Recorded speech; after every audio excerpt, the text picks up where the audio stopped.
Salam saudara-saudaraku semua, sahabat-sahabat Dialog Grace, berjumpa lagi dengan kami. Salam bahagia, damai sejahtera, salam budaya, salam Indonesia Rahayu untuk kita semua. Sahabat-sahabat Dialog Grace, beberapa waktu lalu ada sahabat yang menanyakan kepada saya melalui chat pribadi ya, mengirimkan pesan singkat, saudara dari mana kemarin, BSD City kalau nggak salah ya. BSD itu daerah Tangerang sana ya, dekat Serpong kalau nggak salah, saya pernah ke sana itu. Nah, ini menanyakan tentang kebingungannya ya. Dengan dasar kebingungannya, beliau bertanya pada saya, Mas, berapa sih jumlah yang benar atau jumlah ideal dalam merawat sebuah keris? Nah, pada kesempatan kali ini saya akan mengajak sahabat-sahabat semua, saudara-saudaraku semua, membahas tentang jumlah ideal dalam merawat sebuah keris pusaka dan juga cara mendapatkannya.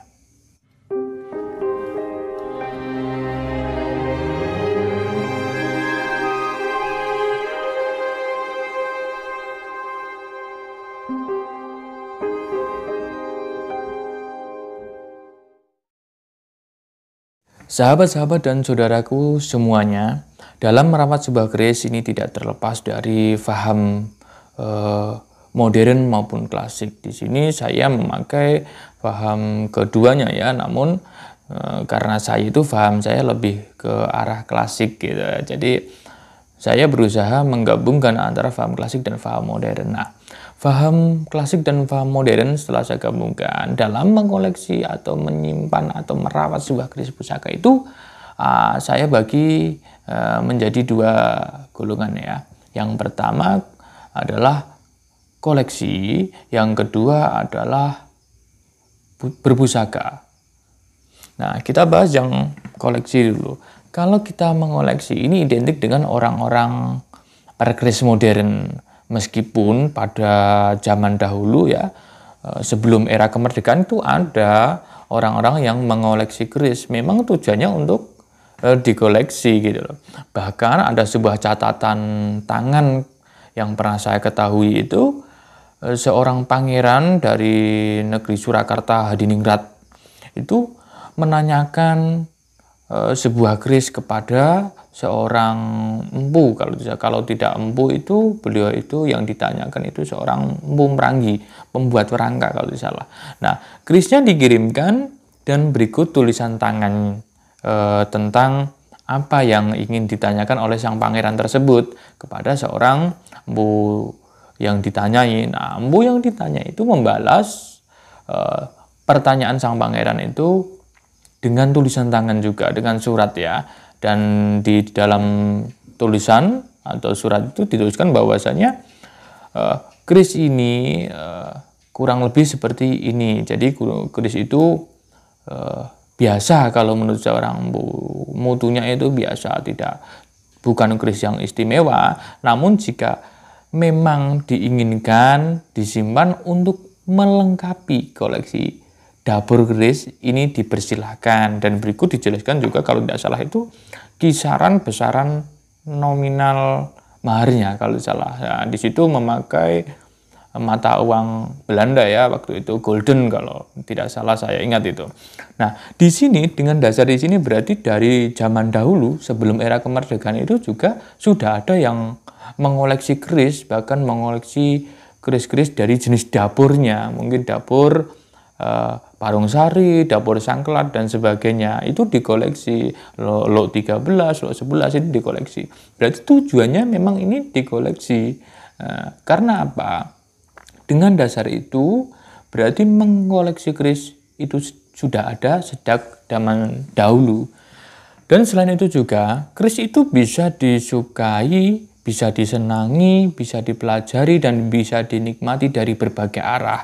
Salah satunya adalah dari segi seninya, dari arah ini senjata, dari arah spiritual, dan dari arah budaya juga. Nah, tergantung ini orang menyukai keris itu arahnya dari mana. Kalau dari budaya berarti ya udah disimpan dan dijalankan berikut ajaran-ajarannya. Kalau disukai atau disenangi dari arah kacamata senjata, berarti ya dipelajari ini karakteristik dari senjata keris itu, dan juga dari arah ini karya seninya juga berarti dinikmati keindahannya, dan juga dari arah spiritualnya ini diresapi ajaran-ajaran, bahkan sampai ajaran-ajaran spiritualnya. Jadi mengoleksi keris ini dari bisa berbagai arah, tergantung siapa yang mengoleksi dan dari arah mana orang itu menyukai keris tersebut. Jadi untuk masalah jumlahnya ini tidak terbatas, karena namanya mengkoleksi. Bahkan di kolektor-kolektor yang lama atau kolektor-kolektor yang besar itu ada yang menyimpan keris, mengoleksi keris ratusan bahkan sampai ribuan. Yang saya pernah temui itu ada seorang kolektor di ibu kota ya, di Jakarta sana, itu mengkoleksi sampai puluhan ribu. Jadi kurang lebih ada 10.000 keris. Nah ini boleh nggak? Boleh, nggak ada yang melarang. Apalagi beliau itu fahamnya faham modern. Jadi dari arah beliau itu mengoleksi keris dari dipandang dari kacamata ini ya, istilahnya kacamata seni dan juga kacamata artefak. Jadi sebuah peninggalan budaya yang kategorinya ini artefak. Beliau berniat menyelamatkan, namun juga ada kepuasan tersendiri, yaitu mampu atau bisa mengkoleksi benda-benda yang bisa dikatakan langka gitu. Jadi ada banyak sekali. Nah, untuk mengkoleksi sebuah keris, jika niatkan hanya untuk mengoleksi, maka cara mendapatkannya tentunya kebanyakan ya tetap memahari, atau bahasa kasarnya itu membeli, mungkin dari pedagang keris atau dari orang-orang yang mempunyai warisan dan tidak mampu merawat dan menghendaki kerisnya untuk dimahari. Nah, dari kolektor-kolektor itu mendapatkan dengan cara seperti itu. Ada juga yang antar kolektor itu ini saling bertukar cindramata, bertukar souvenir, bertukar keris ya, untuk kenang-kenangan. Itu juga bisa jadi bahan koleksi juga. Yang kedua adalah menyimpan keris sebagai pusaka. Nah ini ada aturan-aturannya, ada istilahnya ya, memang ada aturan mainnya. Apalagi kalau kita membicarakan tentang berpusaka, ini akan kembali ke paham klasik. Jadi orang-orang zaman dahulu itu tujuan dalam merawat keris tidak lain adalah berpusaka. Jadi ada tahapan-tahapan dalam merawat pusaka. Berapa yang harus kita rawat? Nah, ini kita ketahui dulu. Dalam merawat sebuah keris itu, orang zaman dahulu yang paling diutamakan itu adalah keris jati diri. Keris jati diri adalah keris yang mencerminkan dirinya sendiri, watak dan karakternya, sosok bilahnya seperti beliau yang merawat, seperti dia yang merawat. Itu yang paling utama. Atau untuk pelengkap kekurangan yang ada pada dirinya. Misal, seseorang yang mempunyai harapan, cita-cita menjadi seorang saudagar. Namun, di sini bagi dia sendiri tidak meyakini atau tidak pede dengan adanya, kalau bahasa Jawa itu pulung, atau kewahyan itu ya, pulung saudagar, itu tidak yakin. Maka dengan cara memesan keris atau mencari keris yang ada wahyu saudagar, atau ada wahyu kerezekian, atau ada wahyu perdagangan. Nah ini disimpan, itu untuk pelengkap jati diri, atau untuk pelengkap kekurangan diri pribadi. Nah inilah pusaka pribadi yang sebenarnya, sebagai cerminan diri sendiri atau sebagai pelengkap kebutuhan diri. Ini keris yang paling utama yang harus disimpan. Ini kalau orang zaman dahulu, zaman klasik seperti itu. Nah, cara mendapatkannya, guru saya pernah dawuh sama saya itu. Zaman dahulu pernah didawuhi oleh guru saya bahwasanya keris pribadi itu wajib untuk ditebus. Tidak boleh cuma-cuma. Masalah besaran tebusannya dengan apa, itu terserah, sesuai kesepakatan atau sesuai kerelaan. Nah, itu wajib ditebus. Jadi tidak boleh dikasih sama orang atau dikasih sama mbah kita atau orang tua kita, itu tidak. Karena apa? Bagi guru saya dulu yang dawuh kepada saya bahwasanya keris yang dikasihkan, baik itu dari teman, dari saudara, dari orang tua, bahkan leluhur, itu sifatnya titipan. Tidak bisa dijadikan pusaka pribadi, kecuali pusaka itu ditebus. Nah, ini baru bisa jadi pusaka pribadi. Nah, selain pusaka pribadi, maka orang zaman dahulu tentunya menginginkan kelebihan yang lain atau kelebihan pada dirinya itu ditambah. Setelah jadi dirinya ketemu atau dirawat sebagai pusaka piandel andalan, pusaka jati diri, maka dicarilah pusaka pendamping atau orang kebanyakan menganggapnya ageman. Nah, ini keris yang biasa disandang. Namun ada kalanya itu memang pusaka dan ada kalanya keris ageman yang benar-benar dari awal diciptakan untuk ageman. Nah, cara mendapatkannya keris ageman atau keris pendamping itu dari bisa memesan kalau zaman dahulu ya, bisa memesan kepada seorang empu dan juga bisa memahari. Nah, untuk memahari dari orang lain itu juga disesuaikan karakternya atau keinginannya, cita-citanya apa, maka dicarilah keris yang sesuai. Nanti dijadikan pusaka-pusaka ageman itu atau pusaka pendamping. Nah, untuk pusaka ageman itu bisa lebih dari satu. Kalau pusaka jati diri ya tetap satu. Nggak lebih, karena itu diri kita kan satu, ya tetap satu. Kecuali pusaka pendamping ya, pusaka untuk pelengkap atau untuk penunjang, baik itu yang sifatnya atau jenisnya kastanya pusaka atau juga ageman. Ini bisa lebih dari satu.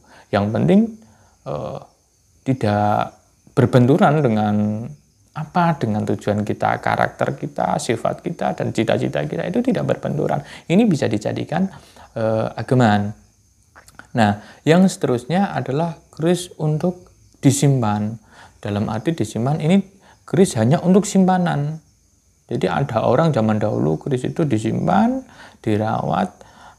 Tujuannya kalau memang itu ada istilahnya esoterinya yang berdampak atau ada berkahnya ya syukur, kalau tidak ya tidak apa-apa dirawat. Itu zaman dulu ada orang dan kategorinya itu sudah masuk koleksi kalau menurut saya.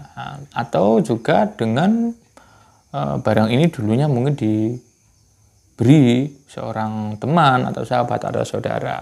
Nah, ini kategorinya koleksi, namun sifatnya titipan. Tidak ubahnya seperti halnya seorang pengantin pria. Biasanya itu kan diberi keris kalau zaman dulu oleh seorang mertua. Istilahnya kalau Jawa itu kancing gelung. Nah, kancing gelung ini tanda ikatan bahwasanya kamu itu jadi keluarga saya sekarang gitu. Itu kancing gelung dan itu pusaka. Pusaka karena apa? Karena yaitu yang memberikan itu adalah mertua, orang yang lebih tua. Secara umur, secara derajat orang yang lebih tua, dan sifatnya itu titipan, bukan keris pribadi atau keris jati diri. Nah, zaman dahulu juga zaman Majapahit, itu yang pernah saya baca itu ada seorang pemuda, banyak pemuda itu jika merantau itu diberi bekal oleh orang tuanya, salah satunya adalah keris. Nah, ini keris ini bukan keris jati diri, namun ini keris titipan sifatnya, meskipun itu yang memberi adalah orang tuanya, dan ini bukan keris pribadi. Lain keris pribadi harus didapatkan oleh dia sendiri, entah itu dengan cara memesan secara langsung pada seorang empu atau memahari dari orang lain, itu harus. Namun untuk yang titipan itu tidak harus dia cari sendiri. Bisa kan kadang ada orang, meskipun bukan keluarga kita, ada orang yang menitipkan, tolong ini dirawat, saya sudah tidak mampu merawat. Ya itu sifatnya titipan, itu amanah. Nah, dan itu boleh, tidak apa-apa. Jadi untuk masalah jumlah, kalau untuk koleksi seperti layaknya orang-orang modern sekarang, itu tidak ada batasan jumlah, mau sebanyak apapun. Tergantung kemampuan Anda atau saudara-saudara semua untuk memahari sebuah keris dari manapun temannya, silakan. Mana yang disukai, berapapun jumlah, tidak ada batasan. Yang penting karena sifatnya itu adalah benda budaya, silakan dirawat dengan baik. Kelak biar bisa diwariskan kepada anak cucu kita. Gitu. Tidak habis, tidak rusak dan sebagainya. Itu untuk koleksi, terserah, bebas jumlahnya berapa.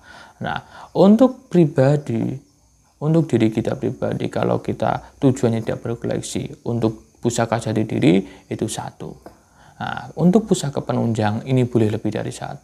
Jumlahnya tidak lebih dari 1. Nah, biasanya kebanyakan orang-orang yang mempunyai kepercayaan klasik, ya, orang-orang modern yang masih mempunyai kepercayaan klasik ini biasanya yang saya jumpa itu mereka itu punya formasi. Ya, formasi ini disesuaikan dari apa?